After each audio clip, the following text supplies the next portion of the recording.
Halo teman-teman, perkenalkan saya Anissa Alia Yasmin, Asisten Laboratorium Statistika Icopin University. Pada kesempatan kali ini saya akan membahas tentang materi statistika terapan, bab 6 statistika non-parameter, uji korelasi untuk skala ordinal dengan menggunakan cara SPSS. Oke, mungkin kita langsung aja masuk ke langkah-langkahnya. Nah teman-teman, tadi di awal udah disinggung ya kalau kita akan mempelajari uji korelasi untuk skala ordinal.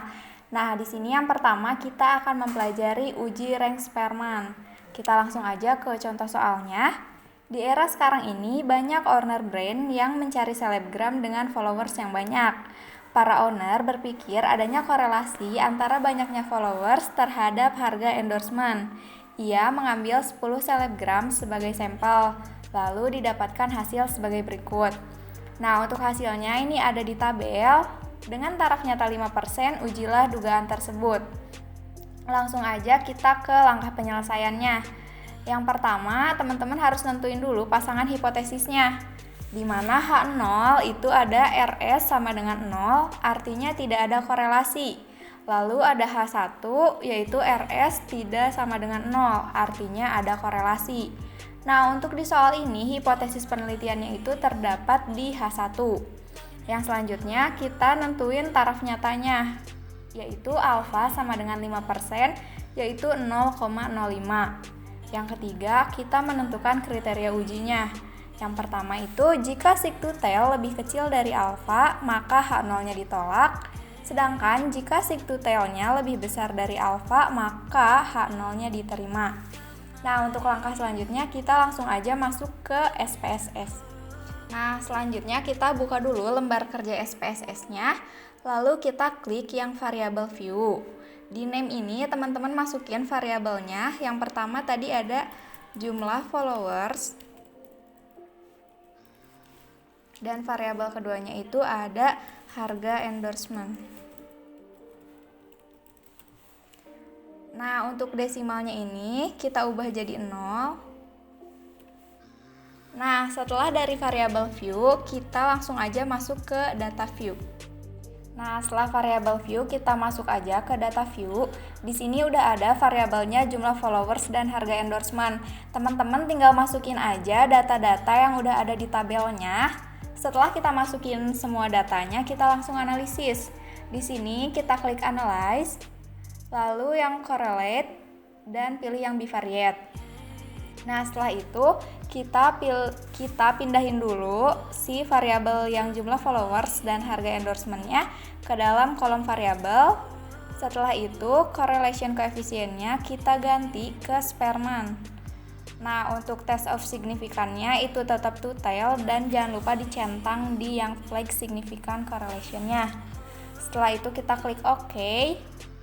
Lalu akan muncul output dari analisis kita yang barusan. Nah, setelah kita dapetin output tadi dari aplikasi SPSS-nya, kita pindahin ke Word, lalu kita buat kesimpulannya. Maka kesimpulan dari tes yang tadi itu, berdasarkan output di atas, diketahui bahwa N populasi atau jumlah data penelitiannya adalah 10.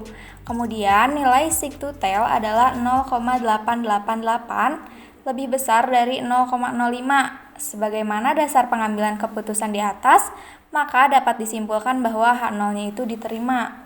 Selain itu, berdasarkan output di atas, diketahui koefisien korelasinya itu sebesar 0,051 sebagai nilai RS hit.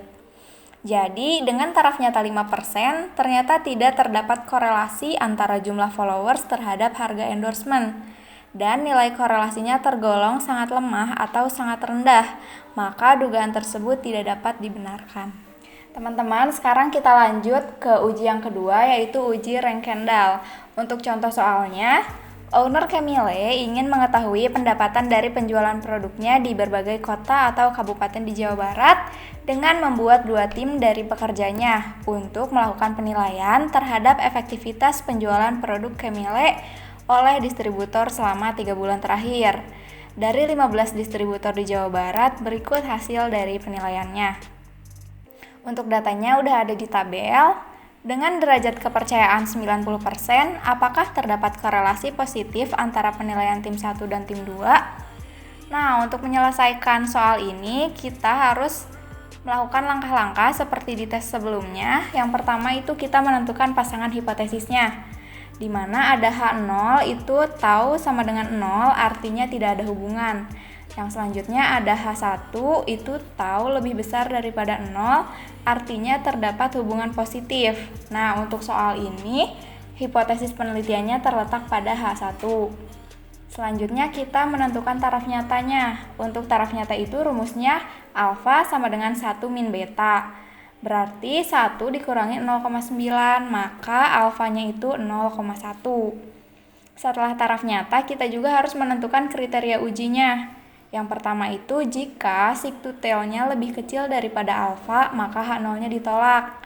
Sedangkan jika sigtutelnya lebih besar dari alfa, maka H0-nya diterima.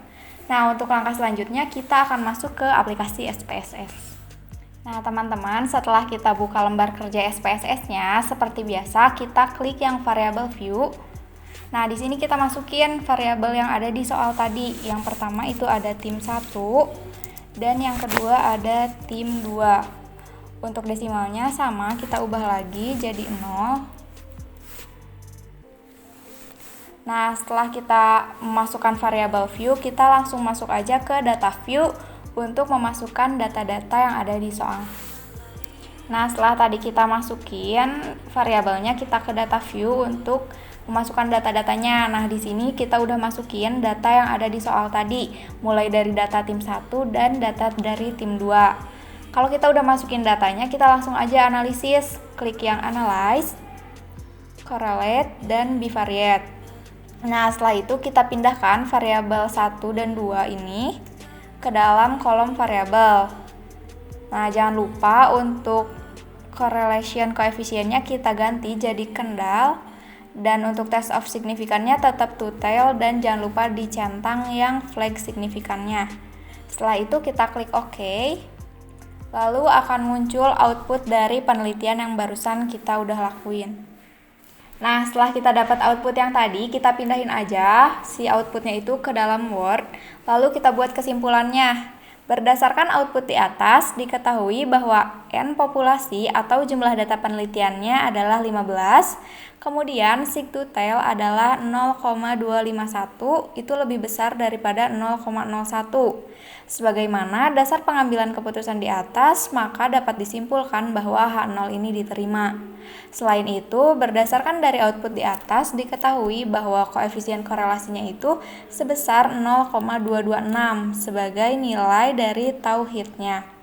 Nah, nilai sigtutel adalah 0,251 lebih besar dari alfa 0,01, maka H0-nya diterima. Jadi, dengan derajat kepercayaan 90%, ternyata terdapat korelasi negatif terhadap penilaian tim 1 dan tim 2. Maka dugaan tersebut tidak dapat dibenarkan. Nah, mungkin segitu aja penjelasan materi statistika terapan bab 6 statistika non-parameter uji korelasi untuk skala ordinal dengan menggunakan cara SPSS. Jangan lupa like, comment, share, dan subscribe channel YouTube Laboratorium Statistika IKOPIN University. Sampai jumpa lagi di video berikutnya. Dadah!